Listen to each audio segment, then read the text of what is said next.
bacaan zikir untuk orang mati itu hukumnya sunnah. Mengapa sunnah? Siapa yang pertama kali mencontohkan baca zikir untuk orang mati adalah baginda Rasulullah Shallallahu Alaihi Wasallam. Dalam hadis riwayat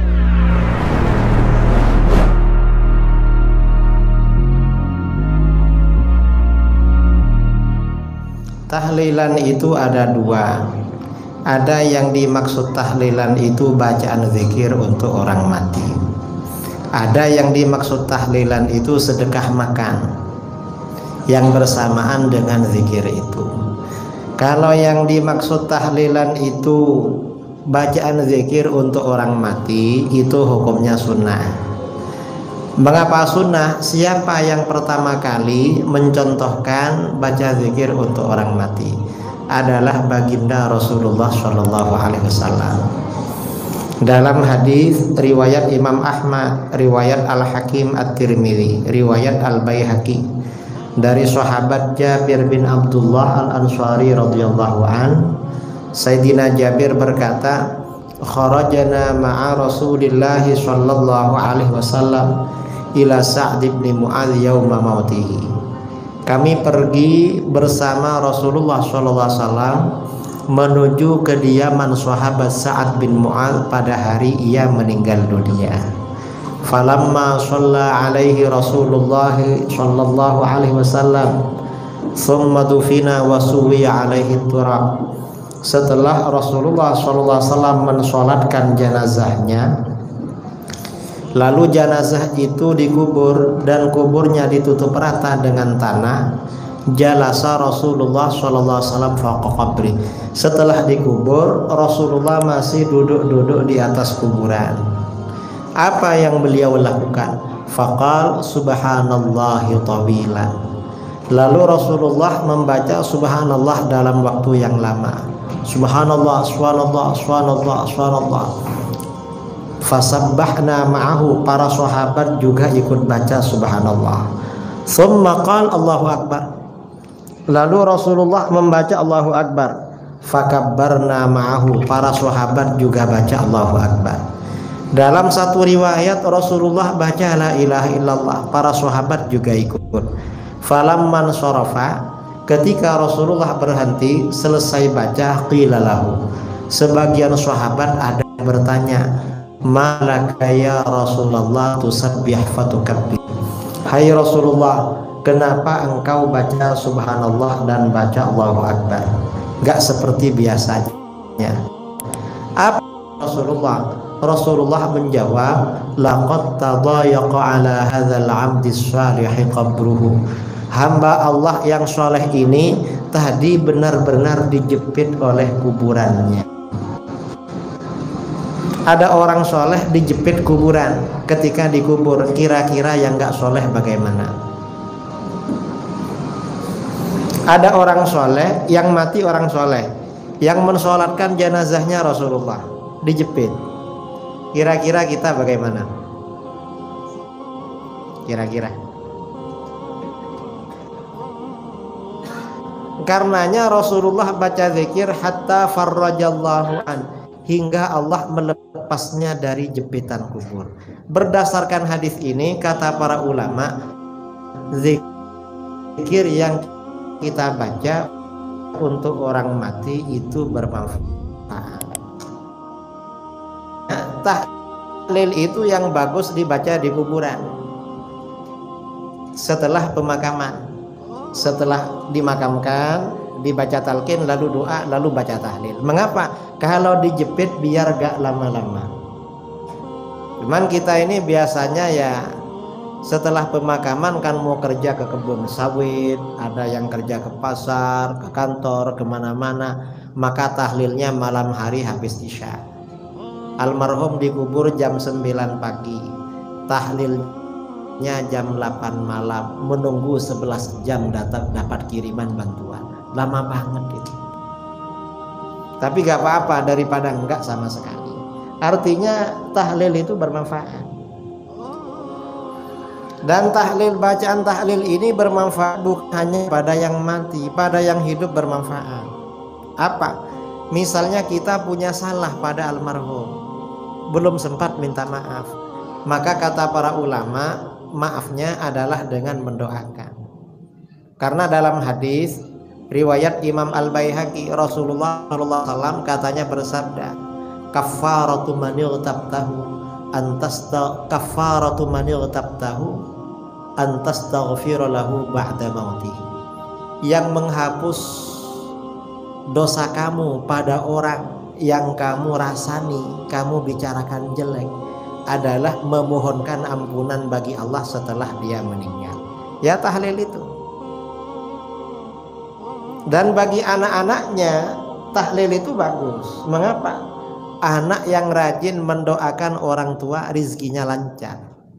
Karena di dalam hadis riwayat Imam Ad-Dailami, idza tarakal 'abdu ad-du'a liwalidayhi inqata anhu rizqu fid dunya. Apabila seseorang meninggalkan doa bagi kedua orang tuanya, maka rizki di dunia diputus oleh Allah. Berarti kalau rajin mendoakan, rizkinya lancar.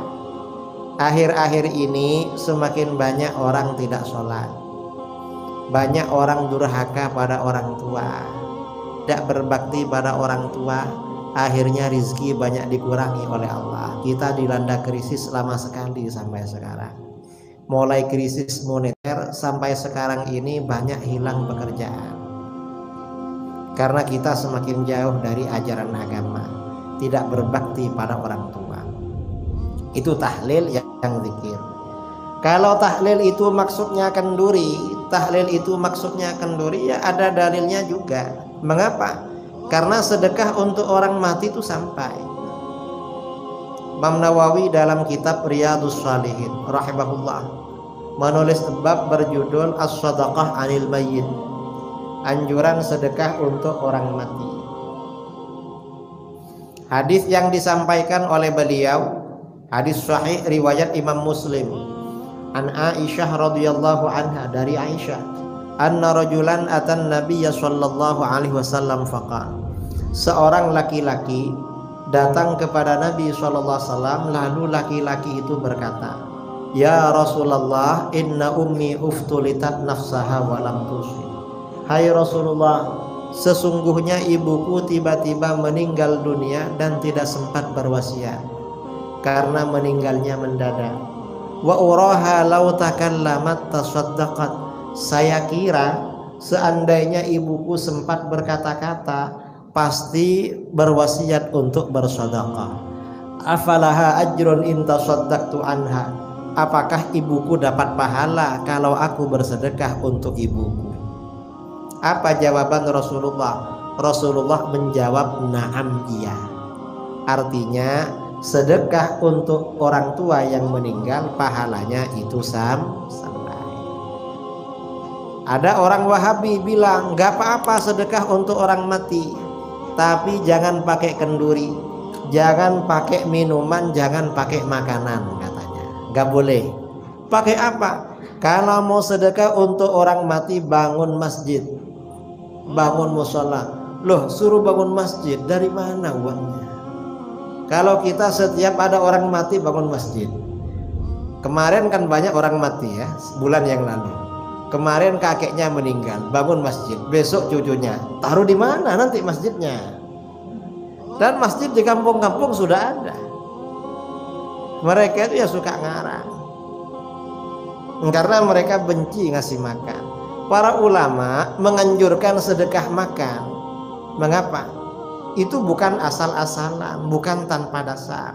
Karena memang kata para ulama di dalam kitab-kitab fikih, misalnya dalam kitab Fathul Wahhab Syekhul Islam Zakaria Ansari, dalam kitab As'al Matalib Syarah Raudhut Talib, atau kitab Minhajul Qawim Imam Ibnu Hajar Al-Haytami, semua ulama mengatakan afdalus shadaqah alma, sedekah yang paling utama, paling besar pahalanya nomor satu adalah air. Tsumma ta'am, di bawahnya adalah sedekah makan.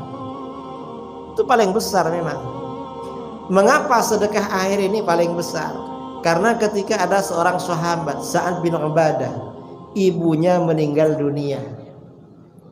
Sa'ad bin Ubadah bertanya kepada Rasulullah SAW, Ya Rasulullah, ayyus sadaqati a'jabu ilaik. Hai Rasulullah, sedekah apa yang paling engkau senangi? Artinya paling besar pahalanya. Apa jawaban Rasulullah? Rasulullah menjawab alma, air. Air paling besar. Mengapa air ini paling besar pahalanya? Ini paling banyak dibutuhkan orang. Kita bangun tidur minum, habis makan minum, kerja sawit minum, naik mobil minum, naik pesawat biar telinga tidak cuang-cuang sakit minum, sambil ceramah minum air.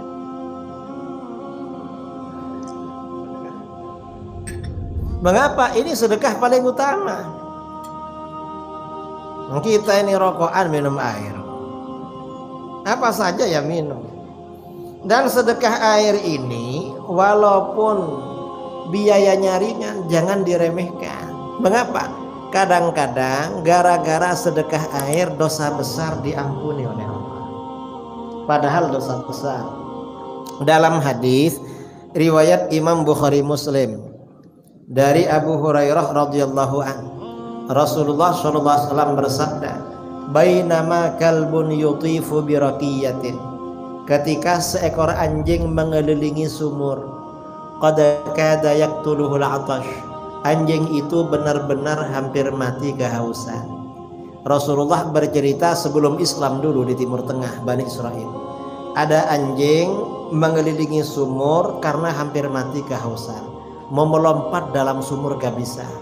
Idra'atuhu baghiyun min baghaya Bani Israel, tiba-tiba seorang pelacur Bani Israel pulang kerja melihatnya.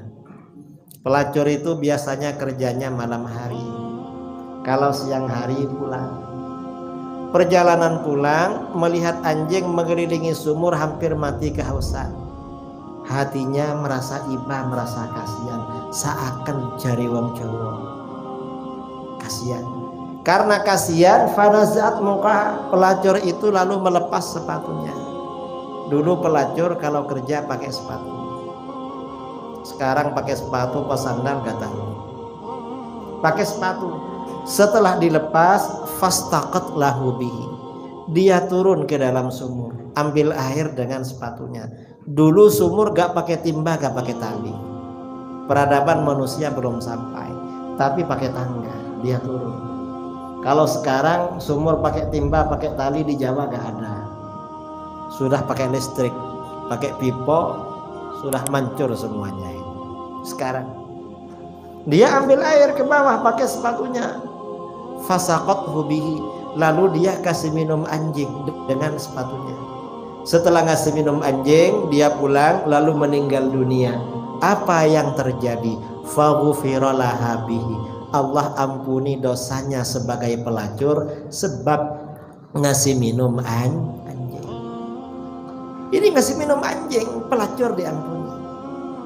Pernah ngasih minum anjing, saudara-saudara? Enggak karena anjing di Dumai gak ada yang haus banyak air. Tapi kira-kira kalau ada anjing mendekat, kira-kira diambilkan apa? Hah? Diambilkan pentung, kayu, balok, batu, apa air? Diambilkan batu. Padahal airnya haus, padahal anjingnya haus. Karenanya kata para ulama, yang banyak dosanya Imam Al-Qurtubi dalam tafsir Al-Jami' li Ahkamil Quran, yang banyak dosanya yang sering sedekah air minum. Mengapa? Pelacur aja diampuni oleh Allah, padahal ngasih minum apalagi ngasih minum manusia, apalagi manusianya orang apalagi orang Islamnya ahlus sunnah wal tambah